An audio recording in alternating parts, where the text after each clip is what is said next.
From having his career destroyed because of false accusations, to his chances of ever making it back to the MLB, this is how Trevor Bauer was falsely accused of assault. For those of you who might be out of the loop, last year, in 2022, Trevor Bauer faced quite the controversy. Now, I won't rehash the entire story, but in a nutshell, Bauer was accused of domestic violence, an allegation he's consistently denied. Because of these claims, Bauer had to face some serious repercussions. The MLB handed down the most extended non-lifetime suspension they've ever given, 324 games. Later, an independent arbitrator adjusted this to 194, but the damage was already done. Even after his suspension ended, it seemed the shadows of the past still lingered. The Dodgers decided to part ways with him, and no other MLB team seemed willing to take him on. As a result, Bauer's career took quite the turn, and he now plays baseball in Japan. There was also a legal battle ensuing alongside. Bauer sued his accuser Lindsey Hill, and she countersued. But eventually both dropped the charges against each other. Interestingly, there was no monetary transaction between Bauer and Hill in their settlement. Sure, Hill did get a $300,000 payout, but that was from her insurance company and not connected to Bauer or their legal settlement. And Bauer's legal team has been vocal about this, emphasizing that not a single cent exchanged hands between Bauer and Hill during the litigation. They reiterated that with this matter finally settled, Bauer can now focus on his baseball career. Now, it's worth noting that the Los Angeles County District Attorney did investigate these claims, but Bauer was never formally charged with a crime. Despite the fact that he faced no criminal charges, Bauer still got into a lot of hot water with the MLB. It's all tied back to the league's domestic violence policy. Essentially, this rule allows the MLB commissioner, Rob Manfred, to decide if a player broke these rules and what punishment they should get. And because this policy was agreed upon by the players' union, which Bauer is a part of, he had to play by those rules. Manfred looked at interviews, statements, emails, texts, basically all the info he could get his hands on. Now, because the MLB isn't like the police, they don't have the same powers to gather evidence. So they had to go on what they had, which might not be the full picture.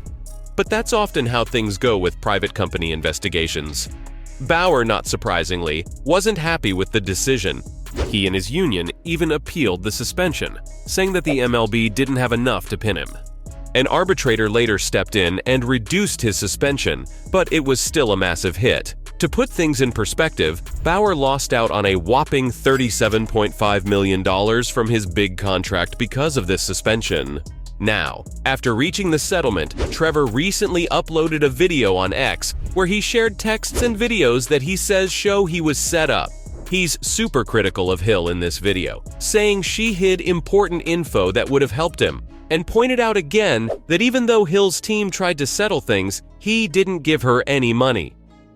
Bauer is now pitching for the Yokohama DNA BayStars in Japan, and given the twists and turns in his story, there's been chatter that he could technically sue MLB for the hefty loss in his contract, which, as we just saw, amounts to millions. The argument would be that he faced punishment for something he didn't do, and that the accusations against him shouldn't have been deemed credible by MLB. There's also the fact of how the media bloated this whole issue.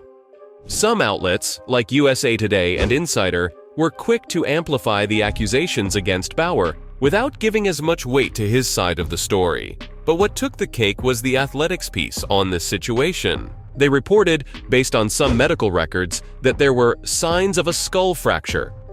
This claim got murkier when another reputable outlet, the Los Angeles Times, mentioned that a CT scan later ruled out this fracture. The whole ordeal led to Bauer suing The Athletic for defamation, pointing out they had the records which contradicted their own claims. The lawsuit also pointed fingers at Molly Knight, a writer for The Athletic, who posted tweets using terms like cracked skull. But Bauer dropped this lawsuit after The Athletic corrected their story and Knight removed her tweets. Now you'd think that with all this drama, the media would be all over it.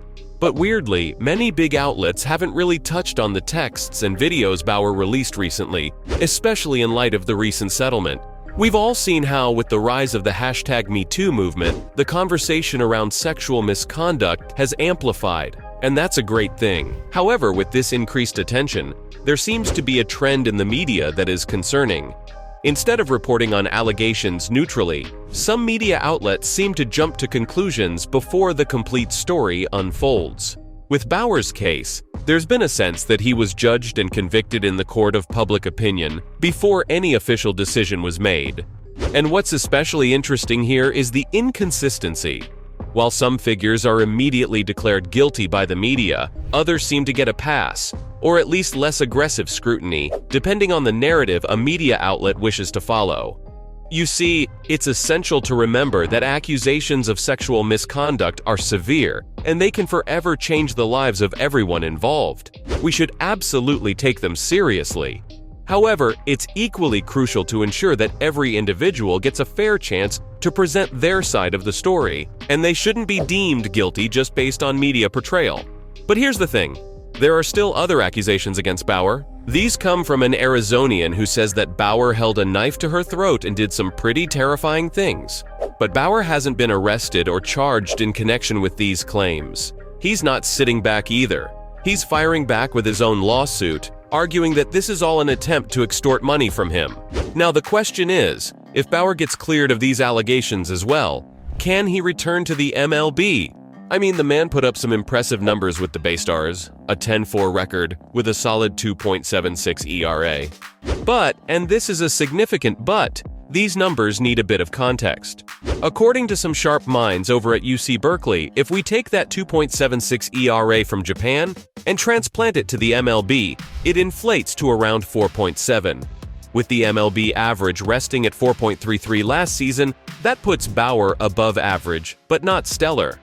I've always believed that adapting to different leagues can be a challenge, and sometimes stats don't transfer over as seamlessly as we'd like. Sure, he's been shining in Japan, but would that magic touch still be there if he returned to American soil?